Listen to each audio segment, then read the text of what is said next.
विद्यार्थी मित्रांनो नमस्कार. आजच्या चालू घडामोडीच्या भागामध्ये तुम्हा सर्वांचं मनपूर्वक स्वागत. आणि मी असिस्टंट प्रोफेसर रमेश घोरपडे. या भागामध्ये आपण आजचे जे काय चालू घडामोडीच्या रिलेटेड जे काय क्वेश्चन तयार होतात त्या सर्व क्वेश्चनचा आपण आढावा घेणार आहोत. यामध्ये आपला पहिला प्रश्न काय असणार आहे तो तुमच्या स्क्रीनवरती इथे दिसत आहे. तर बघा विद्यार्थी मित्रांनो, या प्रश्नाला नेमकं काय म्हणायचं आहे. तर या प्रश्नामध्ये प्रामुख्याने एक निधन वार्ता आलेली आहे.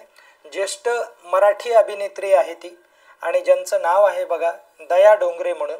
आणि मराठी अभिनेत्री असली तरीही त्यांनी हिंदीमध्ये देखील काम केलेलं आहे आणि बहुआयामी असं व्यक्तिमत्व असलेलं आपल्याला या व्यक्तिरेखेच्या संदर्भामध्ये लक्षात येईल किंवा आपल्याला निदर्शनास येईल की विद्यार्थी मित्रांनो, या ॲक्ट्रेसने वेगवेगळ्या प्रकारचे जे काही कॅरेक्टर आहेत ते कॅरेक्टर टी व्हीवरती प्ले केलेले आहेत. त्यामध्ये 4 दिवस सासूचे नावाची जी काही मालिका आहे ती मोठ्या प्रमाणावर म्हणजे प्रसिद्ध झालेली तुम्हाला बघायला मिळेल.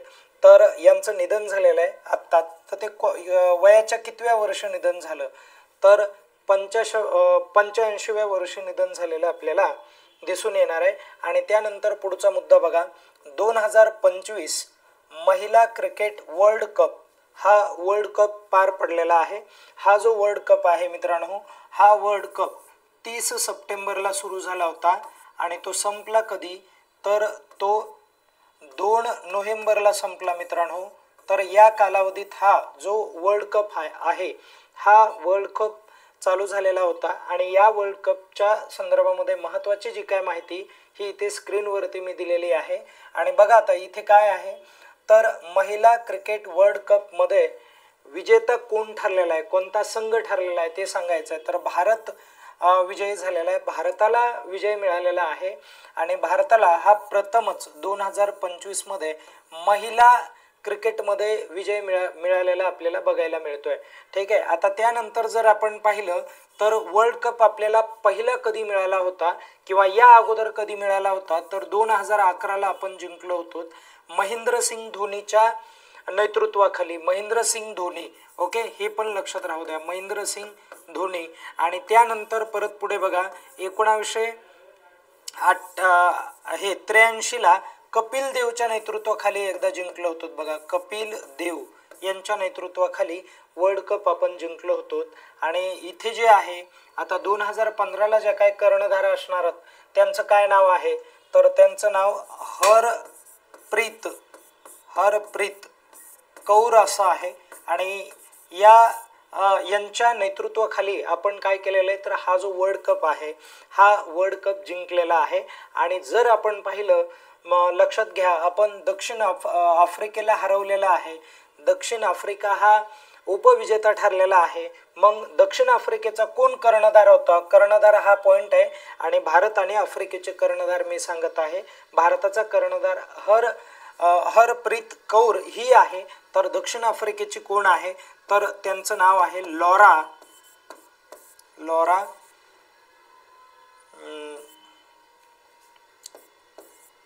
वेलवॉर्ड अशा पद्धतीने त्यांचं नाव आहे, म्हणून हे पण लक्षात राहू द्या. आणि त्यानंतर बघा विजेता संघ हा भारत ठरलेला आहे, तर उपविजेता दक्षिण आफ्रिका ठरलेला आहे. म्हणून याही गोष्टी महत्त्वाच्या आहेत. आता ही सगळी माहिती वर्ल्ड कपच्या रिलेटेड मी सांगितलेली, म्हणून एवढी तरी आपल्याला माहिती पाहिजे मित्रांनो. ओके, आपण पुढच्या क्वेश्चनवरती जाऊयात.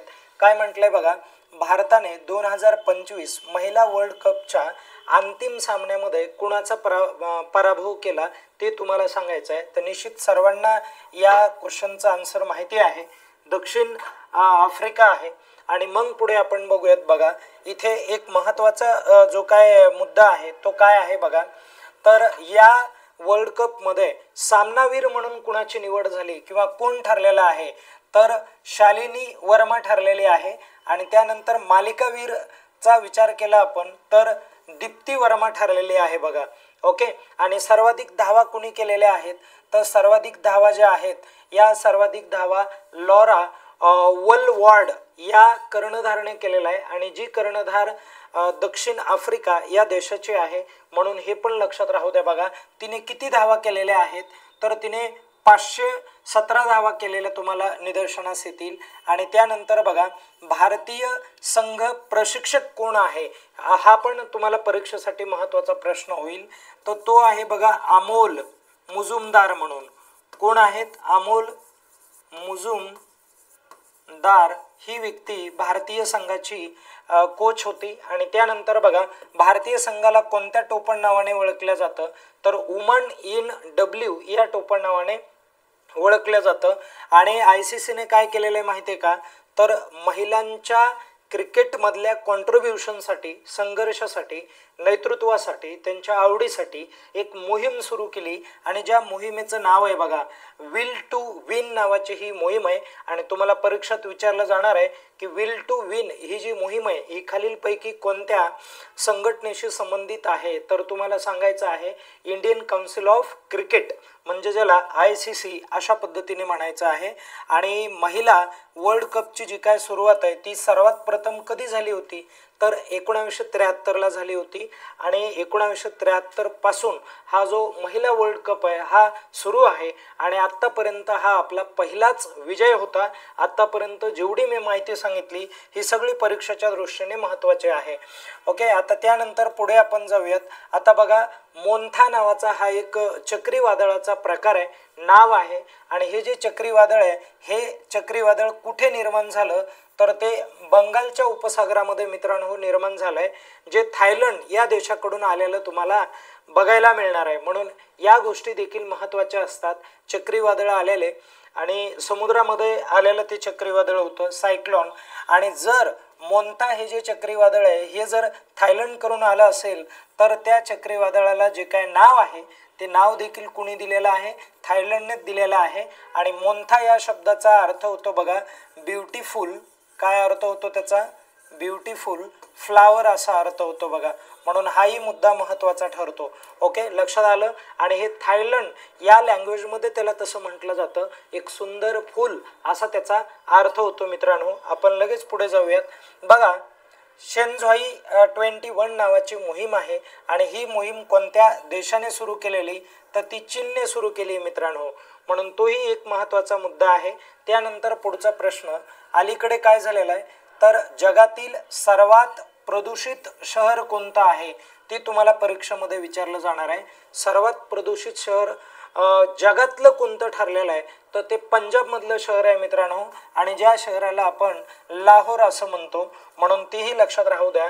त्यानंतर परत पुढे 2025ला आशिया आणि पॅसिफिक शहरे शिखर परिषद जी आहे ही शिखर परिषद कोठे आयोजित करण्यात आलेली, तर ती दुबई या ठिकाणी आयोजित करण्यात आलेली आहे. म्हणून हा पण एक महत्त्वाचा मुद्दा आहे. त्यानंतर पुढचा आपण प्रश्न पाहूयात. 2025ला युरोपियन बुद्धिबळ क्लब स्पर्धेमध्ये सुवर्ण पदक पटकावणारा भारतीय खेळाडू कोण होता, त्याचं नाव काय आहे ते नाव तुम्हाला विचारलं जाणार आहे. आणि डी गुकेश असं त्याचं नाव आहे. म्हणून हे पण लक्षात राहू द्या मित्रांनो.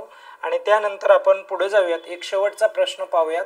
भारतीय सैन्याने खरेदी केलेल्या सुदर्शन सॉफ्टवेअर डिफाईन्ड रेडिओची रचना ही कोणत्या संस्थेने केलेली ते सांगायचं आहे. तर ही जी रचना आहे ही DRDOने केलेली आहे. आणि DRDO ही आपली संशोधन संस्था आहे मित्रांनो. मला तुम्ही कमेंट करून सांगा DRDOचा फुल फॉर्म काय आहे ते मला एकदा कमेंटमध्ये टाका. या ठिकाणी आपण थांबूयात. हे प्रश्न तुमच्यासाठी आजच्या दिवसासाठी महत्त्वपूर्ण किंवा गरजेचे आहेत. आणि त्यासाठी सर्वांनी आपल्या चॅनलला सबस्क्राईब करा, लाईक करा, कमेंट करा आणि जास्तीत जास्त हे लेक्चर इतरांपर्यंत पोहोचविण्याचा प्रयत्न करा, जेणेकरून आम्हाला एक पॉझिटिव्ह एनर्जी मिळेल आणि ज्याच्या माध्यमातून आम्ही जास्तीत जास्त लेक्चर हे तुमच्यासाठी घेऊन येऊयात. धन्यवाद.